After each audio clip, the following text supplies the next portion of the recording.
कौन है भागवती श्री दुर्गा? क्या है उनकी विशाल शक्तियाँ? अनंत ब्रह्मांड की अधिष्ठात्री देवी श्री दुर्गा है। संपूर्ण ब्रह्मांड को शक्ति और ऊर्जा प्रदान करती है। इन्हीं की शक्ति से ब्रह्मा देवता उत्पन्न होते हैं, जिनसे संसार अस्तित्व में आता है। इन्हीं के शक्ति से विष्णु और शिव प्रकट होकर संसार का पालन और संहार करते हैं। यह है गोलांक में श्री राधा, साकेत में श्री सीता, क्षीर सागर में लक्ष्मी, दक्षिणा सती और दुर्गा तीनासिनी। दुर्गा शिव पुराण के अनुसार देवी श्री दुर्गा के प्रकट होने की कथा इस प्रकार है। प्राचीन काल में दुर्गम नामक एक महापराक्रमी दैत्य उत्पन्न हुआ। भगवान ब्रह्मा के वरदान से उसने चारों वेदों को नष्ट कर दिया। वेदों के लुप्त हो जाने से सभी वैदिक कार्य बंद हो गए। उस समय ब्राह्मण और देवता भी दुष्ट हो गए। ना दान होता था, ना तप होता, ना यज्ञ होता था, ना होम। इसका परिणाम यह हुआ कि पृथ्वी पर 1000 वर्ष तक वर्षा बंद रही। तीनों लोक में हाहाकार मच गया। सभी बहुत दुखी हो गए। कुएं, बावलियां, सरोवर, नदियां और समुद्र सब सूख गए। सब लोग भूख प्यास से तड़प तड़प कर मरने लगे। महान दुख को देखकर सभी देवता महेश्वरी योगमाया की शरण में गए। देवताओं ने भागवती से कहा, महामाया, कृपया हमारी समस्त प्रजा की रक्षा कीजिए।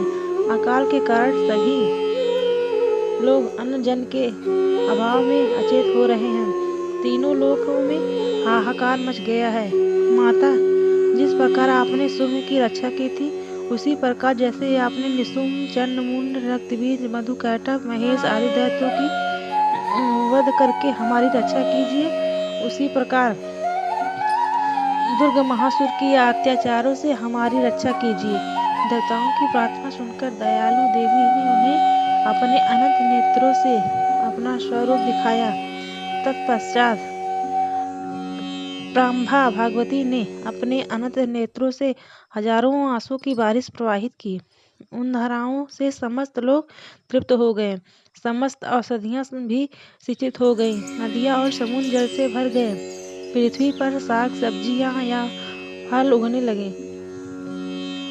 देवी की कृपा से देवता तथा मनुष्य सही तथा सभी संतुष्ट हो गए। तब पश्चात देवी ने देवताओं से पूछा, अब मैं आप सभी के लिए और कौन सा कार्य संपन्न करूं? देवताओं ने कहा, माता, जैसे आपने समस्त संसार पर आए सूखे के संकट को दूर करके सबके प्राणों की रक्षा की है, उसी प्रकार दुष्ट दुर्गा महासुर का वध करके तथा उसके द्वारा अपहृत वेदों की पुनः वापस लाकर धर्म की रक्षा कीजिए। देवी ने ऐसे ही कहकर देवताओं को संतुष्ट किया।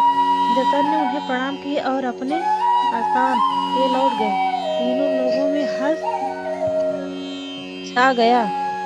जब दुर्गम महासुर को यह रहस्य पता चला तो उसने अपनी दैत्य सेना के साथ आक्रमण कर दिया। स्वर्ग को घेर लिया। देवताओं को बचाने के लिए दयालु माता ने देवलोक के चारों ओर अपने आभा मंडल की एक दीवार बना दी और स्वयं उस घेरे के बाहर खड़ी हो गई। देवी को देखते ही दैत्यों ने उन पर आक्रमण कर दिया। इस बीच देवी के दिव्य शरीर से काली तारा, छिन्नमस्ताश्री, विद्या, भुवनेश्वरी, भैरवी, बंगलामुखी आदि दिव्य देवियां उत्पन्न हुई। धूमावती, त्रिपुर सुंदरी और मातंगी, यह 10 महाविद्या अस्त्र शस्त्र लेकर निकली और असंख्य मात्राएं महाविद्या अस्त्र शस्त्र लेकर निकली और असंख्य मातृकाएं भी प्रकट हुई। उन सभी ने अपने मस्तक पर चंद्रमा का मुकुट धारण किया था। इन शक्तियों ने कुछ ही समय में दुर्गमासुर की अछूहिड़ी सेना को नष्ट कर दिया। इसके बाद देवी ने अपने तीक्ष्ण त्रिशूल से दुर्गमासुर का वध कर वेदों को बचाकर देवताओं को दे दिया। दुर्गमासुर का वध करने के कारण